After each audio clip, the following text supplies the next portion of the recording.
In the middle of the 20th century, when New York was still inventing its idea of beauty, Kenneth Paul Block stood quietly behind the noise. He didn't chase fame, he observed it. He watched fashion's pulse through smoke-filled rooms, through the quick rhythm of heels on Fifth Avenue, through the chatter of designers who believed they were changing the world. And, in a way, they were. But he was changing it too, only with ink. His lines were fast, sure, almost impatient, like someone trying to keep up with the city itself. He was the invisible chronicler of American fashion's adolescence, when it was still learning how to stand on its own, no longer copying Paris, not yet confident in its own voice. Through the 1950s and 60s, illustration was still how fashion spoke to the public, and Block's work at Women's Wear Daily and later W Magazine didn't just describe clothes. It translated a cultural shift. He caught that restless, forward-moving, pragmatic elegance that was purely American. His women didn't pose. They walked. They were busy, determined. They didn't need anyone to explain them. But behind the elegance, there was always something else. A tension, an unease, a recognition that beauty was never enough.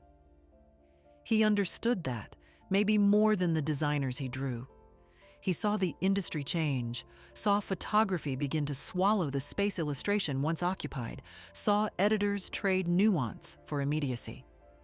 The age of the camera came like a tide, and there was little room left for a man who drew emotions by hand. It didn't happen all at once. At first, he was indispensable. No issue of Women's Wear Daily went to print without one of his lines. But then came the 70s. Fashion turned louder, rougher, less poetic. Everything was moving toward instantness, Polaroids, paparazzi, the rawness of street style. Kenneth's lines, precise and lyrical, began to feel out of step with a world that no longer wanted restraint. Yet he didn't adapt cynically. He adapted with grace. His later work became more abstract, as though he was letting go of control, learning to express what couldn't be said anymore with the same precision. His line loosened, not from weakness, but from understanding. There's something almost tragic about that transition, watching someone who once defined modernity become a witness to its erosion.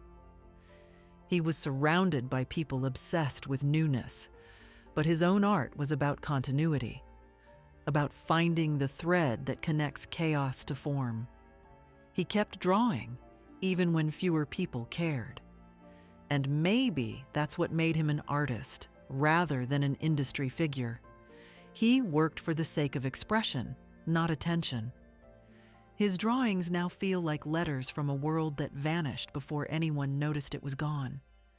The poised women, the long legs, the knowing glances. They all belong to a time when style still had silence in it, when gestures spoke louder than branding. Kenneth Paul Block's art was never sentimental, it was observational. He didn't beautify. He interpreted.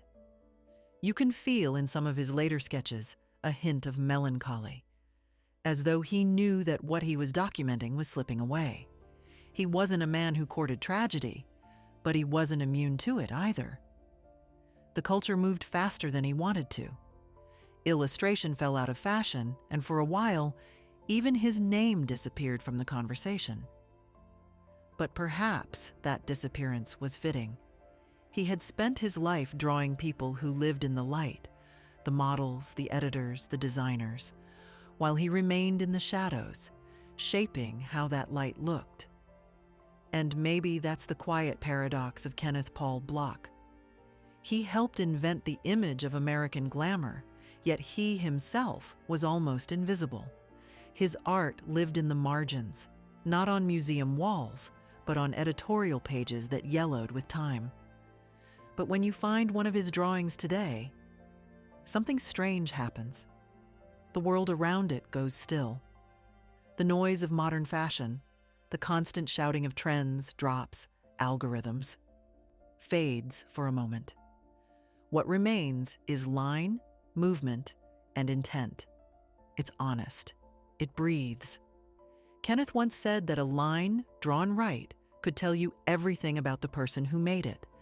Their temperament, their patience, their restraint. Maybe that's why his work still feels alive. You can sense the man behind it, his discipline, his solitude, his refusal to rush. He was part of an age that believed in grace as an intellectual pursuit, not a performance.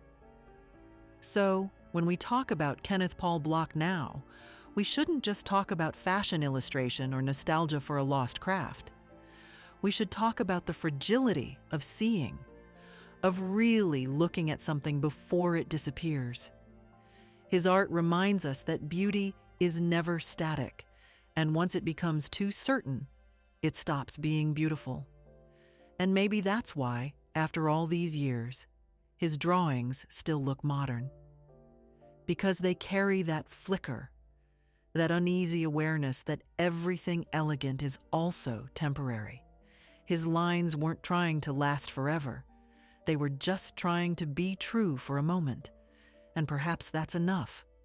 To leave behind not a monument, but a trace. A whisper of movement. A reminder that the world once looked softer, quieter, more deliberate. And that someone, somewhere, was paying attention.